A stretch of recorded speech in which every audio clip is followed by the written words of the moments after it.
What is going on, everyone, and welcome back to the Crypto Catch Up. Of course, your number one place to catch up on crypto. Now, today we're going to be going over some bullish news that we've gotten. We've got PPI data, we've got just crypto news in general. Bitcoin itself is flipped from many metrics on the back end. There's a bunch of stuff that I want to talk to you about today, just to give you a general catch up and idea of where we are in the world of crypto right now. And so with that said, let's not waste any more time. Of course, I hope you guys do enjoy. Let's get straight into it. Now, guys, don't forget, if you do want to trade some Bitcoin, Solana, ETH, and many other cryptos on up to 100x leverage without needing the KYC, meaning you don't give them your personal information, you can check out the Margex link down below. The coolest part is that when you do sign up and start trading, you're going to get up to $10,000 in bonuses. So obviously, guys, take advantage of that. That could be absolutely massive. Now, let's start off today with the news. Then we're going to go a little bit deeper into what's happening with Bitcoin specifically. So we did just get PPI data, which is the producer price index. And it basically just gives us an idea of what inflation is doing from a producer perspective rather than a consumer perspective, which is the CPI. Now,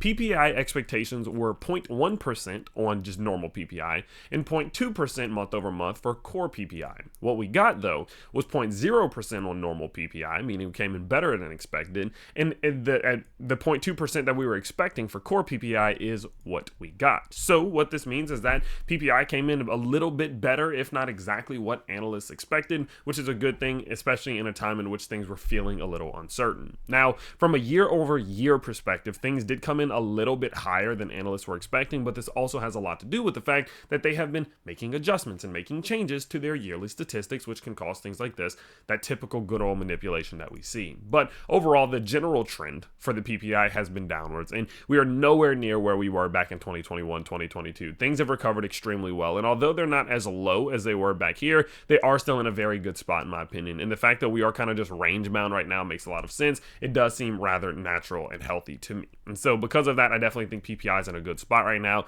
And I think the fact that month over month, especially for normal PPI, came in better than expectations is a good thing, especially for what we're seeing in the economy and that little shock that we got from CPI yesterday. Now, from a news-based perspective, things have been heating up.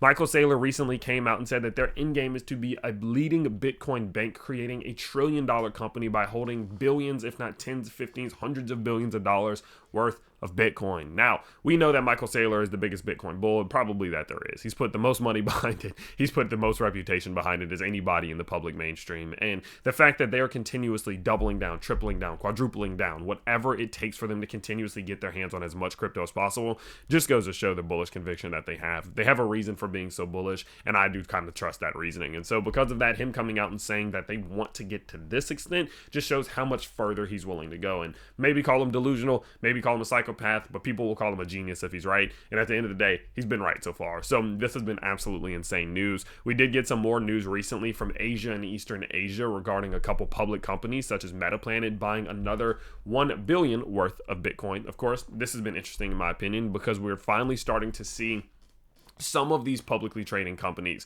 buying Bitcoin. And it's not just that they're buying it, but they're releasing it, they're announcing it, because in the Eastern Asian area, we weren't really seeing that much, right? And although this translates to maybe $6 million, $7 million worth of Bitcoin, it's still a substantial amount. And we've been seeing this more and more throughout this area. Going forward and talking about this general area a little bit more, South Korea's SEC has now formed a committee to discuss the approval of Bitcoin and crypto ETFs. So we could see South Korea entering the market. Looking a little bit deeper, Thailand also considers allowing private funds to invest in Bitcoin and crypto. So kind of having a shift of heart whenever it comes to the regulatory perspective that they have on crypto and Bitcoin in general. We obviously saw recently that China has also really been doubling down on their stimulus for what they're doing. Although they have been getting some backlash because, people were expecting and wanting them to do more, they've been doing a lot, right? Cutting reserve rec ratios, lowering key interest rates, reducing mortgage rates, issuing 1 trillion yuan in special sovereign bonds, 100 billion yuan in government investments, child subsidies for families. I mean, they're doing a lot to put liquidity back in the pockets of the people. And obviously, considering the fact that they have been so pro crypto recently, this is only going to be beneficial. So seeing a lot of this news, even from this general area, has been absolutely fantastic. And then knowing that our own things are looking pretty decently, right? PPI coming in decent at the time where we're also seeing this on the other side of the world, definitely looking good. Now, interestingly enough, while things have been, in my opinion, perfectly fine and getting a little bullish, the crypto fear and greed index has dropped from neutral back into fear. People, for some reason, are scared. They're fearful. They're worried. Why? I don't particularly know. I mean, I think that the market's holding up quite well. I'm not really remotely concerned about any of this price movement. It doesn't look bad. If anything, it looks pretty damn good. And so the fact that people are scared in a time where I think intrinsically the value of crypto has now gone up with these things, I think it's a decent time to buy. You look at your RSI heat map, for example, 24 hours, the thing is currently sitting around the neutral zone. You look at your weekly RSI, it's also sitting towards the lower half of the neutral zone. So not, of course, the best time to buy, but a good time to buy in my opinion, especially if people are fearful. Now, the short term could be a little bit weird, of course, and the reason I say that is because on the one day, we are seeing a substantial amount of liquidations building between here and like $57,000. So sure, crypto might push back down into some of these lower levels. That's totally fine. But if we do actually just zoom out to the 7-day, if we do zoom out to the 7-day, if we do zoom out to the 30-day, what you can see are there are now substantially more liquidations that'll happen if this market does move upwards, something that we have paid attention to here on our liquidation heat map, especially recently. You can see that if this market does move upwards, there will be a ton of liquidations, and it'll load in a second.